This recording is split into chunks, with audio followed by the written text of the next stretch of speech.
நாம் மற்றவர்களை களைகள் என்று சுட்டுவதை விட்டு நமக்குள் கோதுமை மணிகளாக நல்லவையும் இருக்கிறது, களைகளாக கெட்டவையும் இருக்கிறது என்பதை உணர வேண்டும். அன்புக்குரிய சகோதர சகோதரிகளே, ஒரு உண்மையை சொல்கிறேன் பாருங்கள்.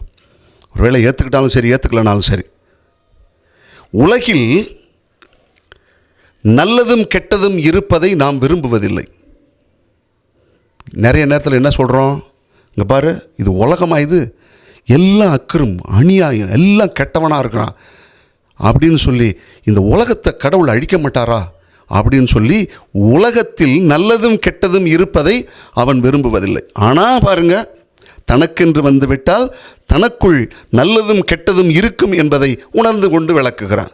இப்போ உதாரணமாக தன்னை குறித்து ஏதாவது சொல்கிறாங்கன்னு வச்சுக்க, ஒரு மனுஷன்னா நல்லதும் இருக்கும் கெட்டதும் இருக்காதா அப்படின்னு தனக்குன்னு வரும்போது சொல்கிறான், உலகத்திற்கு வரும்போதுன்னு சொல்கிறதில்ல. இன்றைய நற்செய்தி நமக்கு அப்படி தான் சொல்கிறது. களைகள் இருக்கிறது, களைகளை பிடுங்கட்டுமா என்று சீடர்கள் கேட்பார்கள். இயேசு அவர்களுக்கு சொல்லுகிற வார்த்தை என்ன தெரியுமா? வேண்டாம், இப்போ வேண்டாம் அப்படிம்பார். இதில் கொஞ்சம் பொருள் இருக்குது. இதை நினச்சி பார்க்கும்பொழுது இதில் கொஞ்சம் ஆழமான அர்த்தமும் அடங்கி இருப்பதை உணர முடியும். என்னென்னா, ஒரு செடியோடு இன்னொரு களையும் சேர்ந்து இருக்கும் போது வேறு ஒன்றோடு ஒன்று பின்னி பிணைந்திருக்கும். நீ களையை பிடுங்கும் பொழுது அதனுடைய செடியினுடைய மற்ற நெல்மணியினுடைய வேர்களும் ஆடி போகும். அது அதனுடைய வாழ்வுக்கு பலப்படாமல் போய்விடும், வீணாக போயிடும். அதனாலே நீ ரெண்டு சேர்த்து இதை பிடுங்காத அப்படின்னு சொல்லுவார். இன்னொன்று சொல்கிறார் பாருங்க, நிறைய பேர் என்ன சொல்கிறான், இது கடவுளுடைய பலவீனமப்பா, கடவுள் தீமையை அனுமதிக்கிறது அப்படின்னு சொல்லி, கடவுளாலே முடியல அப்படின்னு அதான் சொல்லுவாங்க இல்லையா, கடவுளாலேயும் முடியலப்பா அப்படின்பாங்களா, அது மாதிரி இது நினச்சிக்கிறாங்க. அது அப்படியும் இல்லை. இந்த உலகத்தில் 100% நல்லவங்களும் இல்லை, 100% கெட்டவங்களும் இல்லை. அதையும் புரிஞ்சுக்கணும். இந்த உலகம் என்பதை எப்படி ஒப்பிடுறாங்க தெரியுமா? இந்த உலகம் கடலோடு ஒப்பிடுகிறார்கள். இந்த கடல் நம் மனதோடு ஒப்பிடப்படுகிறது, உள்ளத்தோடு. உலகம், கடல், நம் மனது, இதை மூணையும் சேர்த்து ஒப்பிட்டு பார்க்குறாங்க. ஒரு அளப்பரிய ஆற்றல் அங்கே இருக்குது.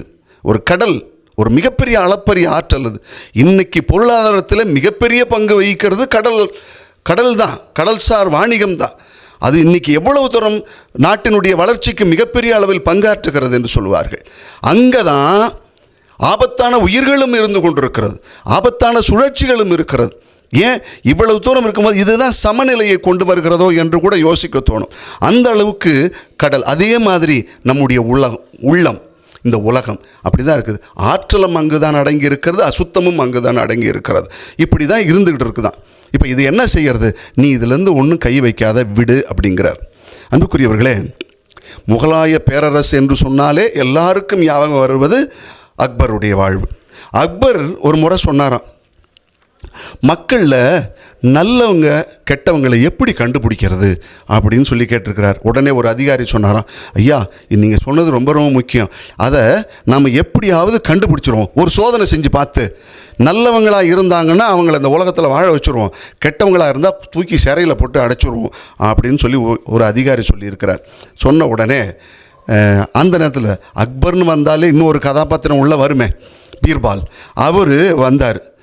இதெல்லாம் பார்த்துட்டு உடனே சொன்னாராம், ஒரு தட்டில் ஜீனி சர்க்கரையும் மணலையும் ஒன்றா கொட்டி கலந்து எடுத்துகிட்டு வந்தாராம்.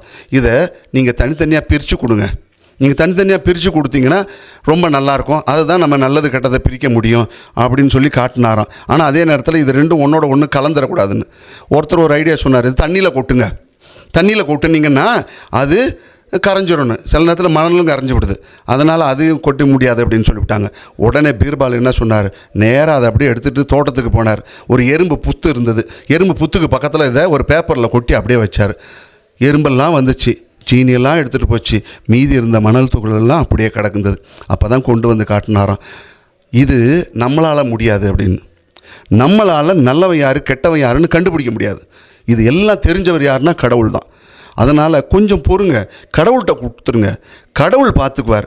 மனித அறிவால் இது முடியாது, கடவுளுக்கு தான் நல்லா தெரியும். அதனால் கடவுளுக்கு நல்லா தெரிஞ்சவருக்கு காலம் வரும்போது அதை கரெக்டாக செய்வார். அது வரைக்கும் கொஞ்சம் பொறுமையாயிருங்க.